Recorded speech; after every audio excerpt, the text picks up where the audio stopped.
Uyu munsi Leta Zunze Ubumwe za Amerika ni kimwe mu bihugu bikomeye cyane ku isi.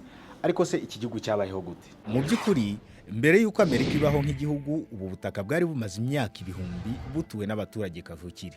Ubu hashize imyaka 250 ubukoloni bw'Abongereza butangaje ubwigenge kuri Amerika, nuko havuka igihugu cyiswe Leta Zunze Ubumwe za Amerika. Nyuma yaho icyo gihugu cyakomeje kwaguka ndetse kigera no ku mbibi tuzi uyu munsi. Ariko kugira ngo dusobanukirwe neza uko byatangiye, reka dusubire inyuma kugeza mu mwaka w'1492. Icyo gihe Abanya-Espagne bashakaga inzira yoroshye kandi itekanye yo kugera muri Aziya, aho bavanaga ibicuruzwa by'agaciro nk'ibirungo ndetse n'ibindi. Nibwo Christophe Colomb yemeye gufata urugendo anyuze iburengerazuba bw'inyanja ya Atlantika, yizeye ko aribwo buryo bworoshye bwamugeza muri Aziya.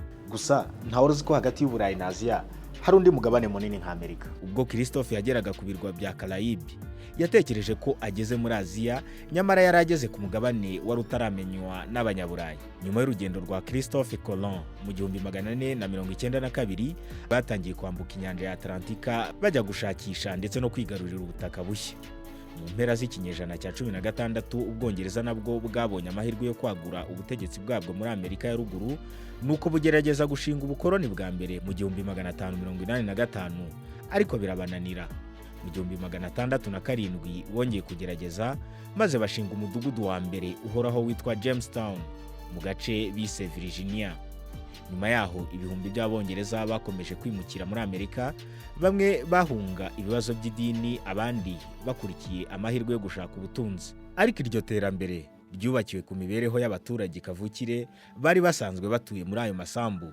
Abakoloni batangiye guhinga itabi ku rugero runini, ariko babura abakozi. Nibwo batangiye gukoresha ubucuruzi bw'abacakara, aho bazanaga ku ngufu Abanyafurika bakabajyana muri Amerika gukora mu mirima. Mu gihe Amerika yari igiye kwigenga, abantu ibihumbi n'ibihumbi bari bamaze kugezwayo nk'abacakara. Abakoloni kandi bakomeje gukwira mu majyaruguru no mu majyepfo, maze mu 1732 hari hamaze kubaho ubukoloni 13, nubwo buri bukoloni bwari bufite ubuyobozi bwabwo. Ariko ibintu byaje guhinduka mu myaka y'1750, ubwo Ubwongereza bwarwanaga intambara n'Ubufaransa kugira ngo bwigarurire uduce twinshi two muri Amerika ya ruguru. Nubwo bwatsinzwe, iyo ntambara yabusigiye imyenda myinshi. Kugira ngo buyishyure, bwafashe icyemezo cyo kongera imisoro ku bakoloni bo muri Amerika. Ibyo ntibyashimishije abaturage. Umujyi wa Boston wabaye isoko y'imyigaragambyo, nuko mu 1765 abaturage bigaragambya bamagana imisoro mishya.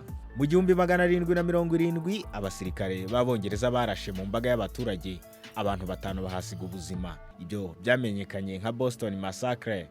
Hashize imyaka 3, abaturage binjiye mu bwato bw'Abongereza bwari ku cyambu cya Boston, bajugunya mu nyanja amasanduku arenga 300 y'icyayi mu rwego rwo kwamagana imisoro n'ubutegetsi bw'Ubwongereza. Icyo gikorwa cyiswe Boston Tea Party. Ibyo byatumye umwuka mubi urushaho gukara. Nuko mu 1775 intambara yeruye iratangira, hashinga ingabo ziyobowe n'umugabo ubu ifoto ye yashyizwe ku noti y'idolari, ari we George Washington, maze batangira kurwana n'Ubwongereza.